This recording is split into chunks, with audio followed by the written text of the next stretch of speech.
Hey, I'm Claire Gogan. I'm here with Ray, Carol, and Chris Brown, and they just came and talked to our team about the 50% FEMA rule.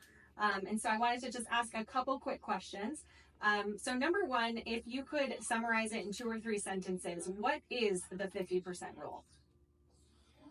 It is a regulation that finds a compromise between private property rights and the public interest. Okay. And what it really does is set a limit on the amount of money you can spend on your building Okay, if it's a non-conforming building in the floodplain. perfect. Awesome. And what do you think is the number one most important thing for realtors to know or look out for? If you could tell them one thing about this to be cautious of or to be mindful of, what would that be? Know what your customers want to do with the building. Okay. If it's a building in the floodplain, make sure the customers are aware that there are some regulations and limitations on what they can spend. Okay. And then, to the extent you can, capture the information about whether that building has a flood history.